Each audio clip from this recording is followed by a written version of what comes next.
Vamos, hermanos, a Isaías capítulo 53, versículo del 3 al 5. Dice la palabra de Dios: despreciado y desechado entre los hombres, varón de dolores, experimentado en quebranto, y como que escondimos de él el rostro, fue menospreciado y no lo estimamos.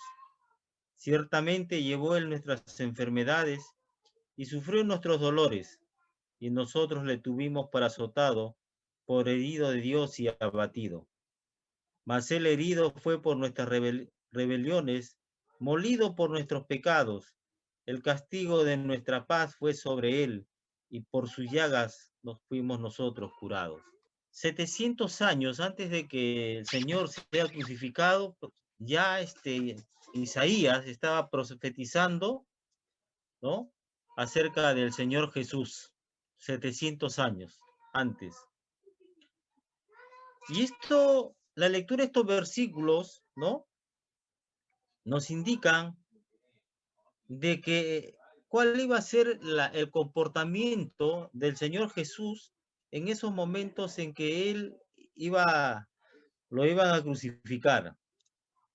Pero para eso, ustedes saben, si han leído las epístolas, han leído que, por ejemplo, Pablo trataba de demostrar que Jesús es el Cristo, dice, ¿no es cierto?, en muchos pasajes. Por eso fue azotado, fue perseguido, encarcelado, golpeado, amenazado, y pasó un montón de peripecias donde hasta estuvo en peligro su vida por predicar el evangelio, ¿no? Pero ¿qué es lo que él quería demostrar? Dice que Jesús era el Cristo, ¿no? Claro, Jesús el humano, el Cristo, el Mesías poderoso, el Mesías prometido a Israel, el ungido, ¿no? El ungido. Y la palabra ungido no solamente significa separado, ¿no?, sino también significa empoderado, porque él vino, ¿no?, e hizo todas las señales y milagros, ¿no?, porque vino empoderado de Dios con esa misión y fue guiado aquí en la tierra a través del Espíritu Santo.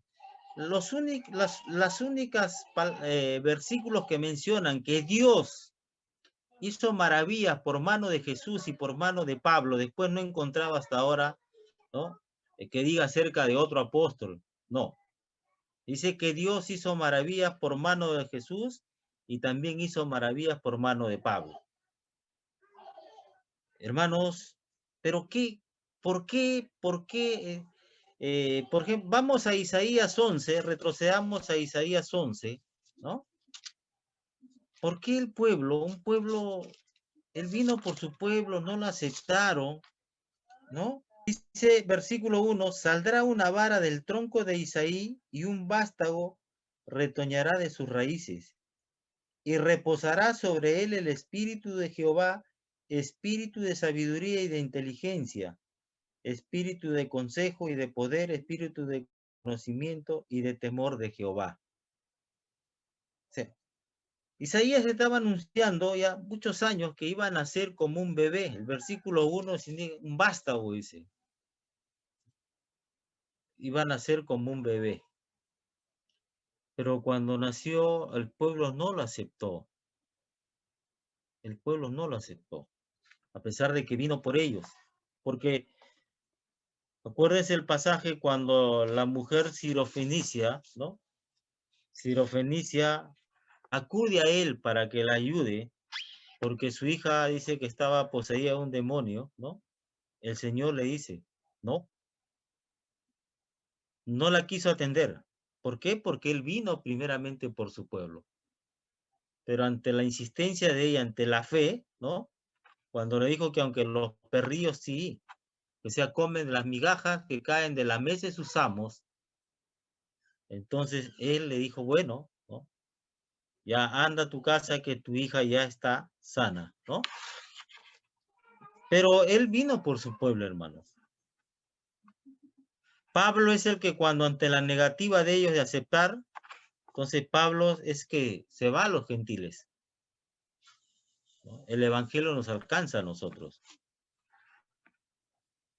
Y hermanos, a veces Nos cuesta creer ciertas cosas, pero la Biblia es clara en ese sentido. Y por el conocimiento de la Biblia también Dios nos demandará cómo hemos vivido, cómo hemos creído. Dice,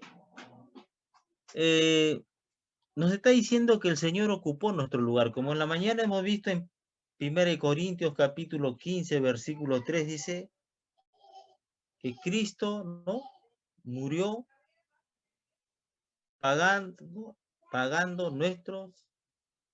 A ver, vamos a 1 Corintios capítulo 15, versículo 3. Porque primeramente os he enseñado lo que asimismo recibí, que Cristo murió por nuestros pecados conforme a las Escrituras. O sea, coincide con Isaías porque dice, ocupado nuestro lugar. Esa es una doctrina, los teólogos la denominan la doctrina de la sustitución. O sea, que Él fue nuestro reemplazo. Él fue el que nos sustituyó en ese momento. Él es el que pagó. Pero hermano, claro, el amor de Dios es grande. Aplacar la... Si leemos 2 versículo 21, va a decir que al que no conoció pecado, por nosotros lo hizo pecado, para que nosotros fuésemos hechos justicia de Dios en él. O sea, ¿para qué? Él pagó. Pero ¿saben qué, hermanos? Así como en ese tiempo no lo aceptaron, tampoco ahora. Hay mucha gente que no lo va a aceptar. Pero nuestra tarea es seguir predicando que en él hay salvación.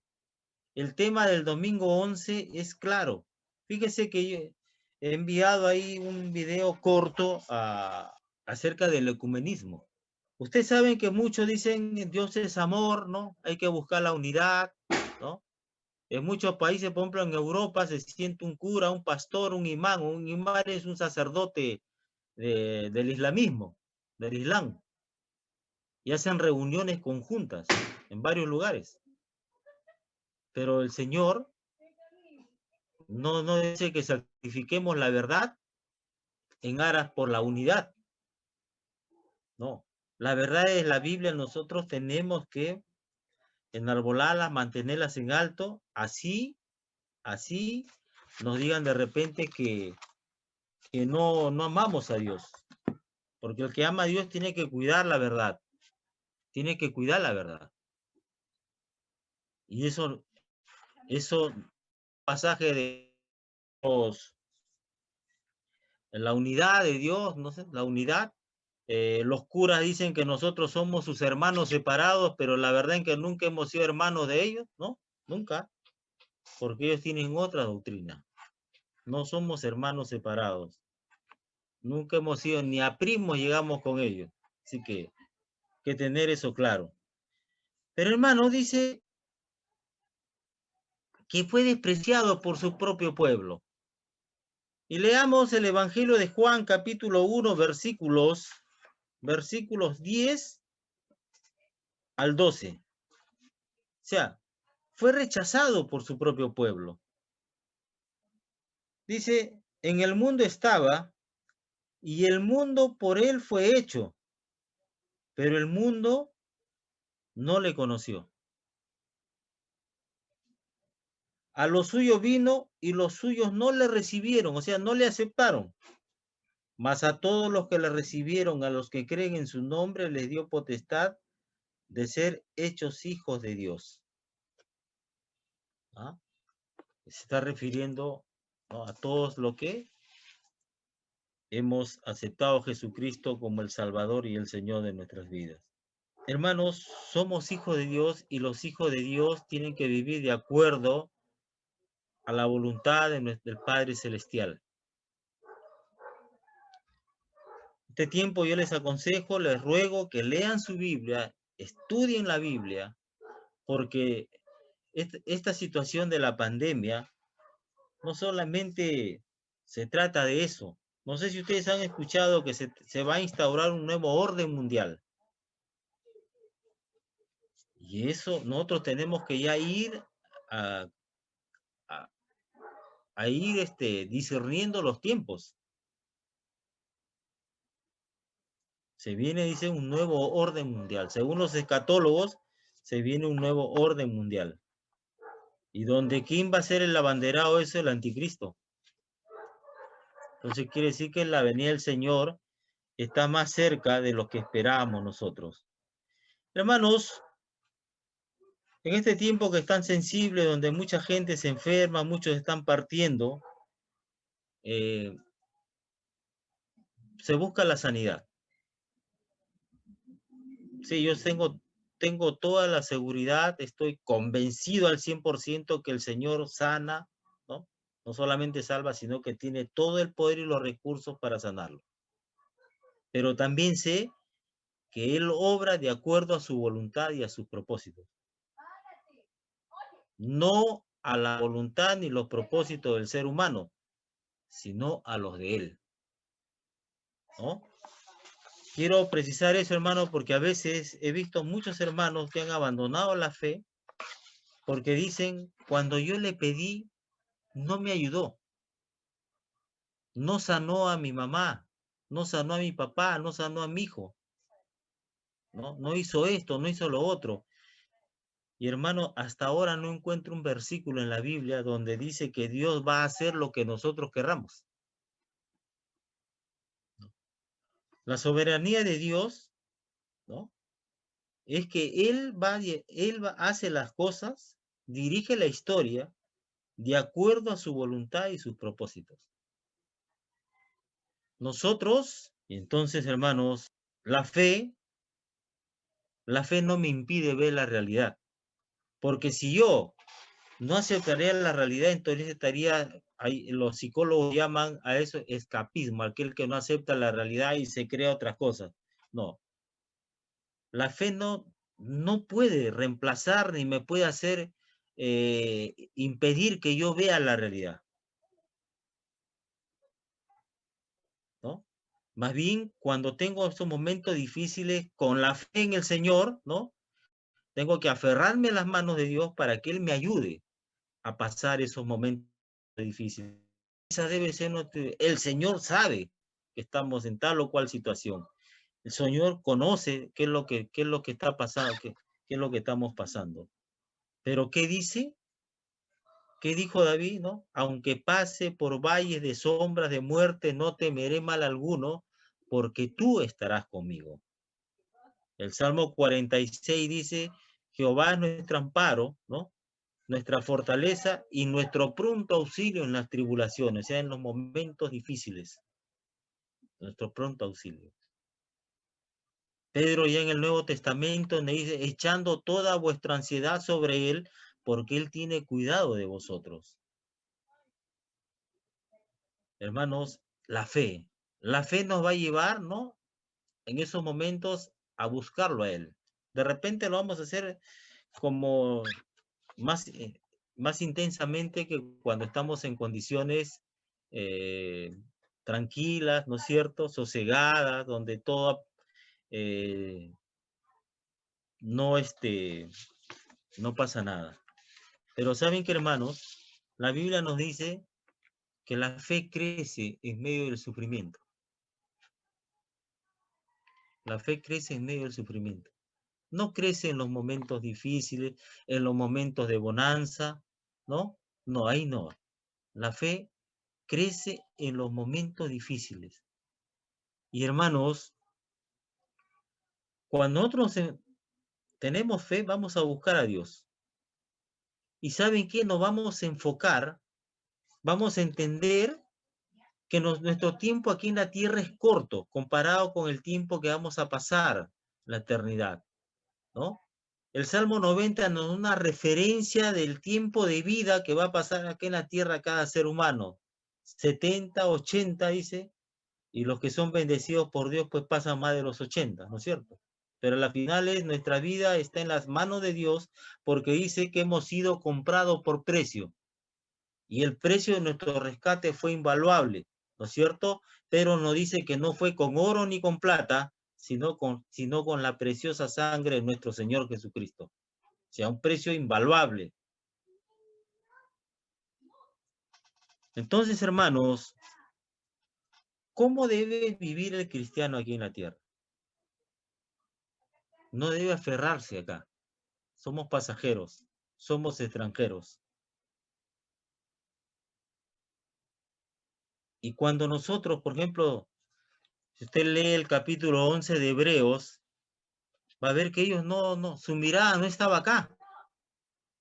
De todas las personas que se mencionan en el capítulo 11, que es considerado la galería de la fe, que nos sirve de ejemplo a nosotros, ¿no? Hasta ahora, para este tiempo, vamos a ver que ellos, por la fe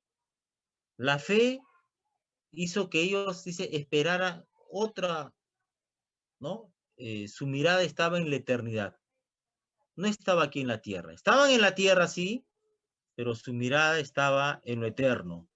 Hermanos, fíjese, las enfermedades son una realidad para el ser humano, eso lo podemos palpar. El deterioro también de nuestro cuerpo, también por el paso de los años, ¿no? O sea que todo se va gastando. Pero si yo como cristiano pongo en mi mente, me enfoco en las cosas celestiales, entonces las cosas van a ser diferentes. Hermano, yo he visto, gente sobre todo, que hay gente que no quiere partir de la tierra. Lloran, reclaman, pero cuando ya el Señor ha puesto la fecha y la hora, no hay marcha atrás. Y eso es lo que tenemos que nosotros, le estoy hablando al liderazgo, porque al liderazgo yo no le puedo decir las cosas, ¿no? Eh, muy, muy suaves, sino que hermanos,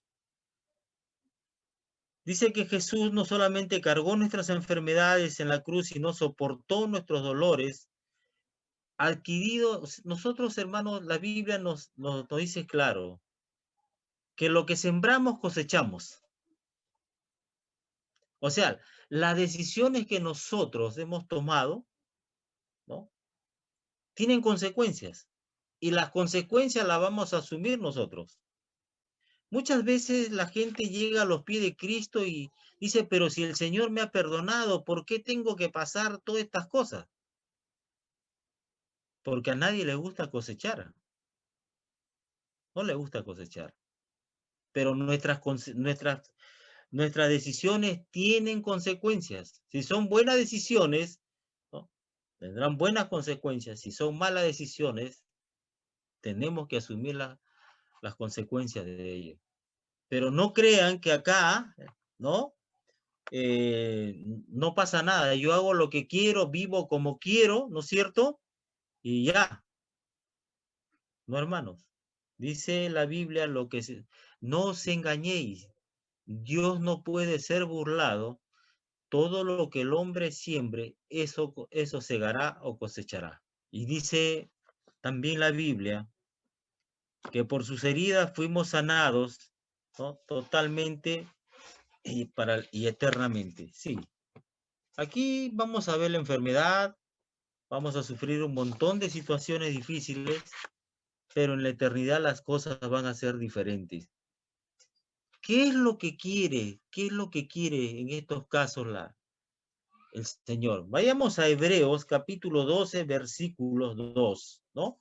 Pablo antes de partir de la tierra, le escribe a Timoteo y le dice, ¿no? He peleado la buena batalla de la fe, ¿no? He terminado la carrera, he guardado la fe. Escuchen, le dice, he peleado la buena batalla, he terminado la carrera, he guardado la fe. O sea, y eso es lo que nos está diciendo en el capítulo 12 de Hebreos, versículo 2, nos dice, puesto los ojos en Jesús, el autor y consumador de la fe, el cual por el gozo puesto delante de él, sufrió la cruz, menospreciando el oprobio y se sentó a la diestra del trono de Dios. Sí, sufrió, dice, la cruz. ¿Para qué? Para que nosotros podamos ser salvos. Hermanos, el evangelio de salvación es claro. Ningún ser humano puede salvarse, puede ser acepto ante los ojos de Dios.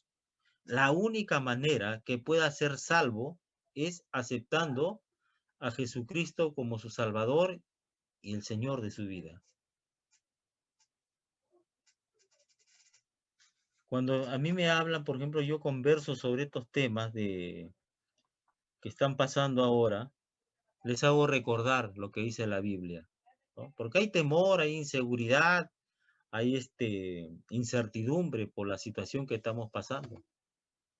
En la mañana yo les compartía que ya ha subido el número acá en mi barrio, ya son 17 que se van, que han partido por el COVID. Son 17. ¿Mm? Y solamente yo les digo, está establecido que una sola vez se muere y después viene el juicio. Sí, usted y yo vamos a ir a juicio. Iremos, si hacemos lo que dice Pablo, peleamos la batalla, la buena batalla, ¿no? Terminamos la carrera, guardamos la fe, entonces iremos al tribunal de Cristo. Pero aquellos que no están, que no han aceptado a Jesucristo como el Salvador y el Señor de sus vidas, se irán, dice, cuando se abran los libros. Vayamos a Apocalipsis 20, ¿no? Porque eso, Apocalipsis 20, versículo 11, dice acá, miren, y vi un gran trono blanco y al que estaba sentado en él, de delante del cual huyeron la tierra y el cielo, y ningún lugar se encontró para ellos. Y vi a los muertos grandes y pequeños de pie ante Dios, y los libros fueron abiertos, y otro libro fue abierto, el cual es el libro de la vida. Y fueron juzgados los muertos por las obras que estaban escritas en los libros según sus obras, ¿no? Versículo 15. Y el que no se halló inscrito en el libro de la vida fue lanzado al lago de fuego. Sí, nosotros como creyentes también vamos a ir a juicio, y aquellos que han muerto sin Cristo también van a ir a juicio, van a ir al trono blanco, al trono de Dios, donde serán, ¿no? Sí, donde el Señor dice que va a tomar medidas drásticas. Y por eso, hermanos, que nosotros tenemos que insistir en qué, que el destino eterno aquí se elige, no es después. No es que como muchos creen que después yo hago tal o cual cosa, ¿no? A favor del difunto, y su situación puede cambiar. Esa es una gran mentira, eso nunca va a suceder. Y es lamentable. No sé si yo he tenido la fortuna, la bendición de Dios, que siempre me inquietó las misas de difunto. Y hace muchos años, antes de que yo fuera creyente, cuando trabajaba en la Plaza Italia, ¿no? Me enviaron un día a la catedral porque estaba dentro de esa jurisdicción. Y como tenía esa inquietud, me acerqué a un cura joven, ¿no? Y le pregunté, le digo, padre, le digo, quisiera hacerle una pregunta, pero no quiero que lo tome a mal. Y le digo, quiero que usted me explique, le digo, la misa que hacen a los difuntos, ¿no? ¿Cuál es por qué lo hacen? ¿Por qué cuál es la finalidad? Y el sacerdote fue tan claro conmigo que la verdad me dijo, mira hijo, ¿con qué la iglesia va a pagar la luz, el agua, los impuestos, la gasolina de mi carro? ¿Con qué me van a pagar mi sueldo? Así me dijo el cura en aquel tiempo. Y yo no era creyente todavía. Entonces, ahora como creyente sé que el destino eterno se elige acá, es responsabilidad de cada persona, pero tiene que aceptar al Señor. ¿no? Cuando, ¿qué dice la Biblia? ¿Cuál debe ser la actitud del que acepta a Jesucristo? Vayamos a Romanos, capítulo 10, versículos 9 y 10.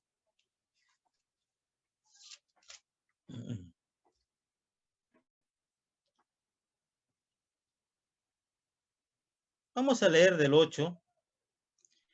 La segunda parte del versículo 8 dice, esta es la palabra de fe que predicamos, que si confesares con tu boca que Jesús es el Señor y creyeres en tu corazón que Dios le levantó de los muertos, serás salvo.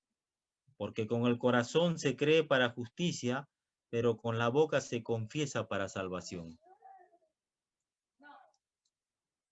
¿No? Entonces, eso es lo que nosotros debemos compartir, predicar, ¿no?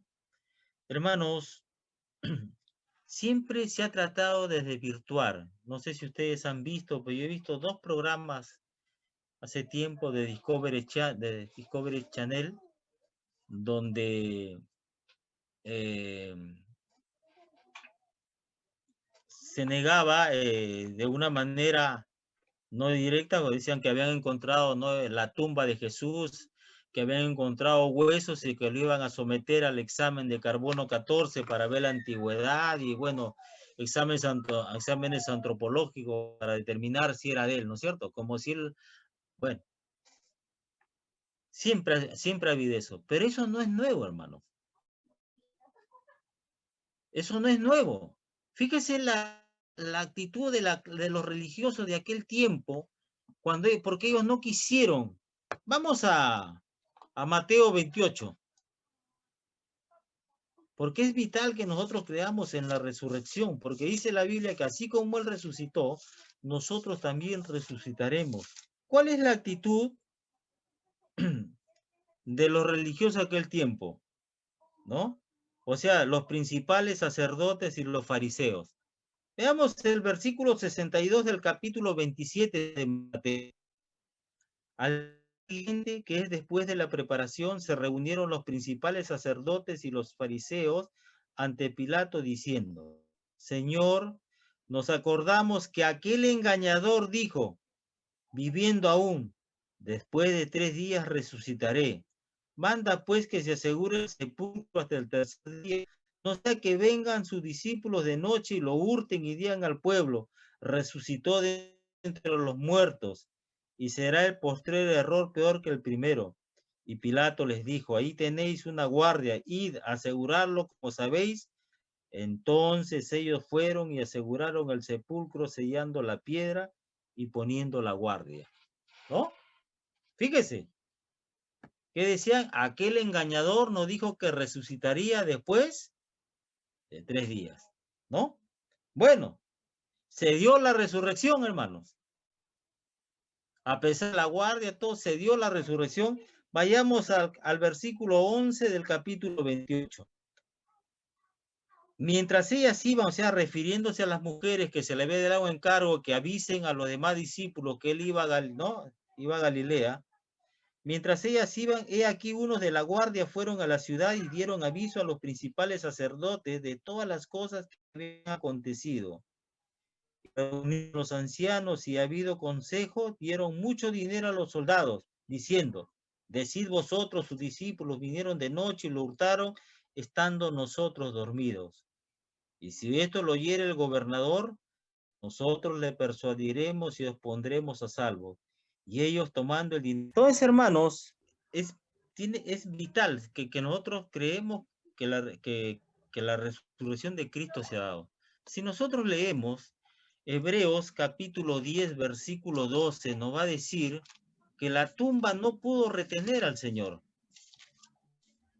Hebreos 10, pero Cristo, habiendo ofrecido una vez para siempre un solo sacrificio por los pecados, se ha sentado a la diestra de Dios.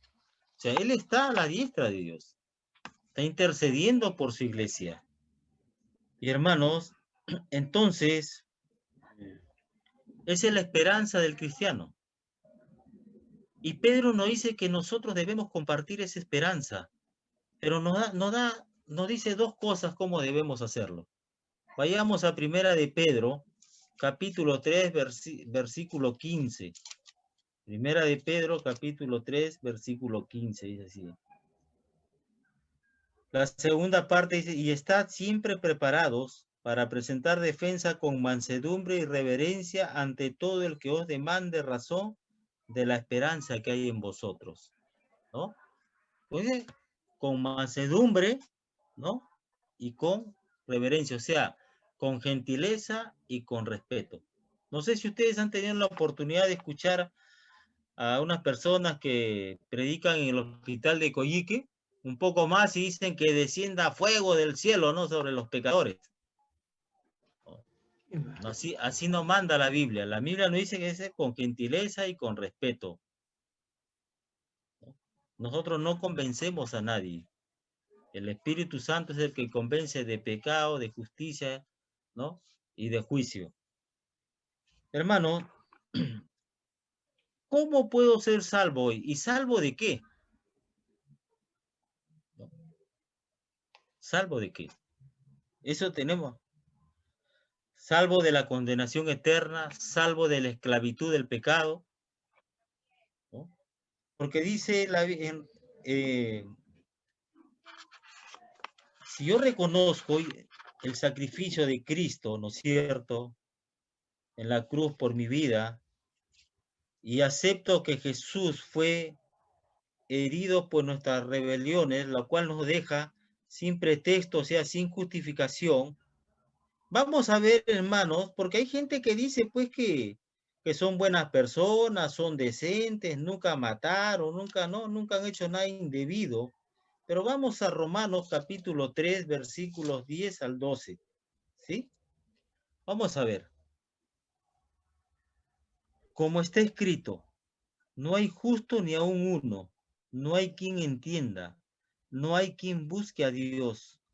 Todos se desviaron a una se hicieron inútiles. No hay quien haga lo bueno, no hay ni siquiera uno. Fíjese. O sea, no hay, y acá quiero precisar algo, si nosotros actualmente somos miembros de la familia de Dios, pertenecemos al pueblo al pueblo de Dios, es porque sabe que, hermanos, hemos alcanzado la misericordia de Dios. O sea, su misericordia. Pero aquellos que mueren sin Cristo van a alcanzar la justicia de Dios. Y la misericordia es recibir algo, ¿no? O sea, que no nos corresponde. Y la justicia es recibir lo que nos corresponde. Y Dios es justo. La Biblia dice que Dios es justo. Pero también, hermanos, dice, no solamente debemos reconocer, ¿no es cierto?, que fue herido por nuestras rebeliones, lo cual, según los pasajes que hemos leído, nadie tiene justificación ante Dios. Nadie puede decir de que con su actitud, con algo que ha hecho, porque a veces he escuchado predica y dice, si Dios te ha salvado es porque ha visto algo bueno en ti. La Biblia dice que el ser humano no tiene nada bueno en su interior. Sí, Nada claro. bueno. Nada bueno. Pero algunos predicadores, no, yo escuché, ¿no? Entonces, y a veces, pero también nosotros tenemos que entender que él fue golpeado por nuestras maldades. ¿Por qué, hermanos? El ser humano desde cada época ha mostrado lo peor de sí, añadiendo a sus pecados actos que lo alejan cada día más de Dios. Y esto lo podemos ver en los versículos 13 y 14 del capítulo 3 de Romanos. Versículos 13 y 14. Sepulcro abierto es su garganta, con su lengua engañan. Veneno de aspides hay debajo de sus labios. Su boca está llena de maldición y de amargura. Sepulcro, dice, sepulcro abierto es su garganta. Usted ha tenido la oportunidad de ir a un cementerio y ver abierto, ¿no?, un lugar donde han enterrado a los muertos. Así compara Pablo a estas personas. ¿Por qué? Porque solo hacen daño con sus palabras, están llenos de amargura, ¿no? Y no tienen en cuenta lo que dicen, no les interesa el alcance ni el daño que puedan ocasionar lo que dicen y lo que hacen. Hermanos, tenemos que entender que Él sufrió en nuestro lugar, o sea, en el lugar mío, en el lugar de ustedes, ¿no? Ocupó en la cruz del Calvario el lugar que nosotros nos merecíamos. Y eso fue lo que durante esta semana fue como algo que atravesó mi mente, ¿no? O sea, ocupó mi lugar, que la pena que a mí me correspondía, Él la pagó.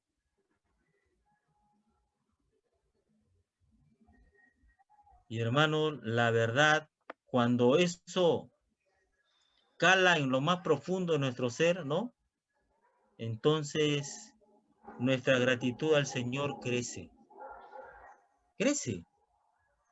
Y no vamos a tener reparo en ningún lugar decir que Dios nos ha alcanzado con su misericordia, ¿no? Que Dios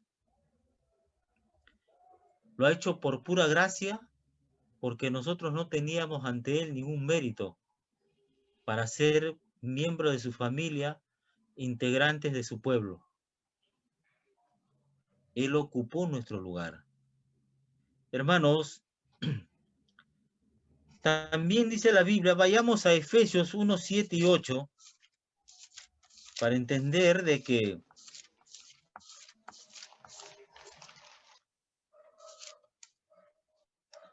dice,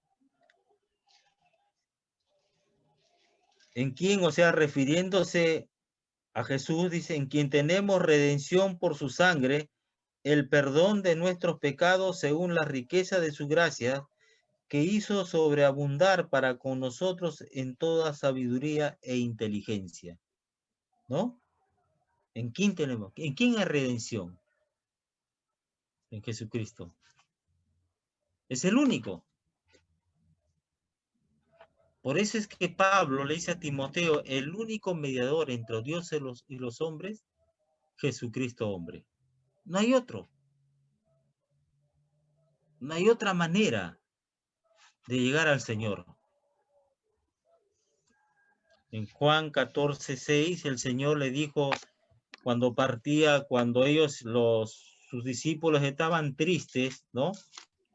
Estaban tristes.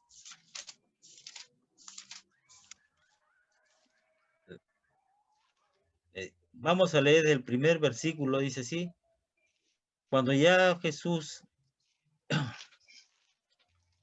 le dice, ya se va a ir de la tierra, dice, no se turbe vuestro corazón, creéis en Dios, creed también en mí, en la casa de mi Padre. Muchas moradas hay. Si así no fuera, yo os lo hubiera dicho, voy pues a preparar lugar para vosotros. Y si me fuere y os preparare lugar, vendré otra vez y os tomaré a mí mismo, para que donde yo estoy, vosotros también estéis. Y sabéis a dónde voy si sabéis el camino. Le dijo Tomás, Señor, no sabemos a dónde vas, ¿cómo pues podemos saber el camino? Jesús le dijo, yo soy el camino y la verdad y la vida. Nadie viene al Padre sino por mí. No hay. Hay un grupo religioso que dice que nosotros podemos conocer a Dios mediante la lectura, ¿no? El conocimiento, ¿no? Que eso es la manera que ellos enseñan a sus seguidores, ¿sí? Para llegar a conocer a Dios. Y la Biblia nos dice, nadie conoce al Hijo sino el Padre. Y nadie conoce al Padre sino el Hijo, y a quien Él lo quiera revelar. No hay otra forma. Cuando a mí me comparten, por ejemplo, ese grupo religioso, yo le digo, hubo un erudito de la ley, conocedor, ¿no es cierto?, de la palabra en aquel tiempo. Y el Señor Jesús le dijo que si no nacía de nuevo, no vería el reino de Dios. Y después le dijo que si no nace ¿no? Del agua y del espíritu, no podría entrar al reino de Dios. O sea, el nuevo nacimiento, hermano. O sea, no hay otra manera. Y hermanos, yo les agradezco con sinceridad su disposición, su tiempo, su perseverancia. Nos hemos puesto a la brecha. Nosotros nos queda invitar, compartir, ¿no? Difundir las actividades de la congregación, sobre todo en esta campaña. Es mi ruego que Dios los bendiga, que Dios los siga guardando y que Dios sobre todo los siga ayudando para que ustedes continúen adelante en el caminar cristiano. Porque así como Pablo, para que el día que nos toque partir, digamos a nuestra descendencia, he peleado la buena batalla, he terminado la carrera, he guardado la fe. Y eso, hermano, solamente se logra estando tomado de la mano del Señor. Recuerden lo que dice, cómo termina Juan 15:5. Separados de mí nada podéis hacer. Y es una gran verdad. No se puede vivir la vida cristiana separado del Señor. No se puede vivir. Conversaba yo con un familiar y él me dice, pero es que se necesita mucha fuerza de voluntad. Fíjense lo que ellos piensan. O sea, muchos creen que nosotros vivimos la vida cristiana a base porque tenemos una gran fuerza de voluntad. Y cuando la Biblia dice que es por el Espíritu, cuando nos dejamos guiar por el Espíritu Santo que está en nosotros. Pero también, hermanos, ese Espíritu lo podemos apagar, lo podemos entristecer. O sea, en otras palabras, lo podemos dejar inoperativo. ¿Por qué? Porque el pecado nos aparta de Dios. Siempre me van a escuchar pedirles que revisemos nuestra vida. Revisemos nuestra vida. Como dice Pablo, examinaos a vosotros mismos si estáis en la fe. Revisemos nuestra vida. El salmista decía, Señor, muéstrame mis pecados ocultos. Muéstramelos. ¿No? Y esa debe ser nuestro ruego. ¿Para qué? Para que el Señor pueda obrar, ¿no es cierto?, en nosotros y a través de nosotros a favor de otras personas. Hay que cuidar nuestra vida.